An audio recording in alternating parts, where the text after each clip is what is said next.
Hello കൂട്ടുകാരെ, നമസ്കാരം. കൊഞ്ച് തീയലാക്കണ വീഡിയോ ആണേ. അപ്പം നിങ്ങൾക്ക് ഇഷ്ടപ്പെടുവാണെങ്കിൽ നിങ്ങൾ സബ്സ്ക്രൈബ് ചെയ്യാനും സപ്പോർട്ട് ചെയ്യാനും മറക്കരുത് കേട്ടോ. അപ്പോൾ ഇന്ന് ഇത്തിരി കൊഞ്ച് കിട്ടിയായിരുന്നു. ചെറിയ വളരെ സൈസ് കുറഞ്ഞ കൊഞ്ചായിരുന്നു. അതൊന്ന് കഴുകി വൃത്തിയാക്കി തീയൽ വയ്ക്കാമെന്ന് കരുതിയിട്ട് ഇച്ചിരി മുളക് പൊടി, മഞ്ഞൾ പൊടി, ഒരു അല്പം മസാല, ആവശ്യത്തിന് ഉപ്പ്, ഒരു 4-5 ഇല വെളുത്തുള്ളി, ഇച്ചിരി കറിവേപ്പിലയും കൂടി ഇട്ട് നന്നായിട്ടൊന്ന് മിക്സ് ചെയ്ത് വെച്ചാൽ കേട്ടോ.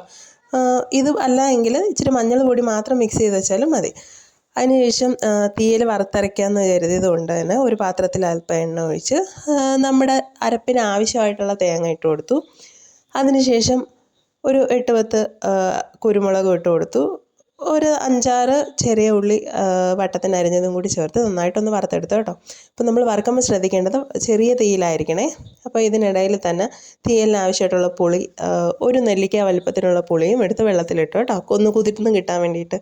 അപ്പം നമ്മളിങ്ങനെ തീയലിനെ വറുത്തെടുത്തുകൊണ്ടേ ഇരുന്നു. വളരെ ചെറിയ തീയിലായിരിക്കണം, അല്ലെങ്കിൽ ഇത് കരിഞ്ഞു പോകാനുള്ള ചാൻസ് വളരെ കൂടുതലാണ് കേട്ടോ.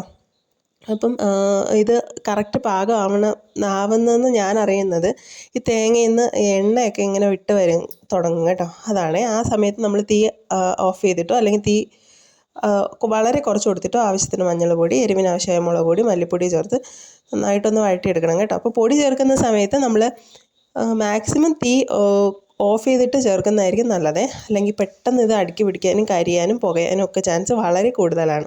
അതിനുശേഷം ഈ വറുത്ത് വെച്ച തേങ്ങ ഒന്ന് തണുക്കാൻ മാറ്റി വെച്ചതിന് ശേഷം ഒരു ചട്ടി എടുത്ത് അടുപ്പത്ത് വെച്ചു.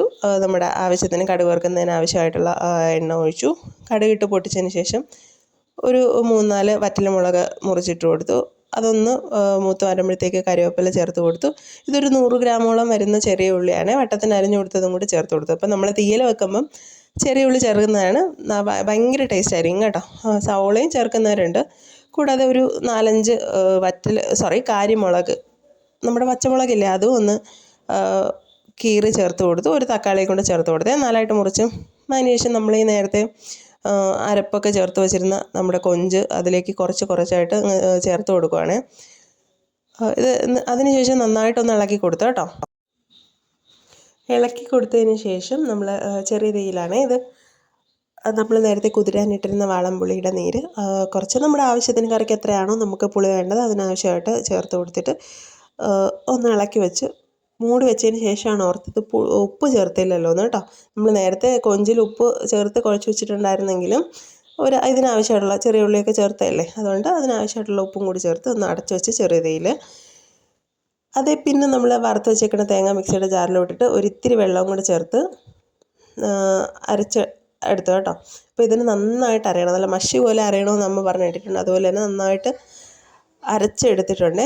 ആ നേരം കൊണ്ട് അടപ്പ് തുറന്നപ്പോഴത്തേനും നമ്മുടെ കൊഞ്ചൊക്കെ ഏകദേശം വെന്തിട്ടുണ്ട്. അപ്പം നമ്മൾ അരപ്പും കൂടി ചേർത്ത് കൊടുക്കണം. അപ്പോൾ കറി ഇത്തിരി കട്ടിയായതുകൊണ്ട് ഒരിത്തിരി വെള്ളം കൂടി ചേർത്ത് കൊടുക്കുവാണേ. ആവശ്യത്തിനുള്ള വെള്ളം കൂടി ചേർത്ത് നന്നായിട്ടൊന്ന് മൂടി വെച്ച് നന്നായിട്ടൊന്ന് വെട്ടി തിളപ്പിക്കുവാണ്. നല്ലതായിട്ട് തിളപ്പിച്ച് വരുമ്പോഴത്തേനും നമ്മൾ അടപ്പ് തുറക്കുമ്പോഴത്തേനും നല്ലൊരു അടിപൊളി ഒരു മണം ഉണ്ടാവും. കറി നല്ല പാകത്തിന് വന്നിട്ടുണ്ടാവും കേട്ടോ. അവസാനം കുറച്ച് കരിവേപ്പില ചേർത്ത് കൊടുക്കാം, അല്ലെങ്കിൽ ഇച്ചിരി വേണമെന്നുള്ളവർക്ക് ഇച്ചിരി നാടൻ വെളിച്ചെണ്ണ ചേർത്ത് കൊടുക്കാം. നല്ല ടേസ്റ്റാണ് കേട്ടോ. ഞാനെപ്പോഴും കൊഞ്ച് വെക്കുമ്പോൾ വറുക്കുകയാണ് ചെയ്യാറ്. ഇപ്പോൾ തീയൽ വെച്ച് നോക്കിയപ്പോൾ നല്ല ടേസ്റ്റായിരുന്നു. അപ്പോൾ നമ്മൾ ഇതിൻ്റെ കൂടെ കഴിക്കാൻ വേണ്ടിയിട്ട് ഇളക്കി ചക്ക ഉണ്ടായിരുന്നു. അപ്പോൾ അതിൻ്റെ കൂടെയാണ് കഴിച്ചത് കേട്ടോ. അടിപൊളി ടേസ്റ്റായിരുന്നു. അപ്പം നിങ്ങൾക്ക് ഇഷ്ടപ്പെടുവാണെങ്കിൽ നിങ്ങൾ തീർച്ചയായിട്ടും നിങ്ങൾ ചാനൽ സബ്സ്ക്രൈബ് ചെയ്യുകയും ലൈക്ക് ചെയ്യുകയും ഷെയർ ചെയ്യുകയൊക്കെ ചെയ്യണം കേട്ടോ. താങ്ക്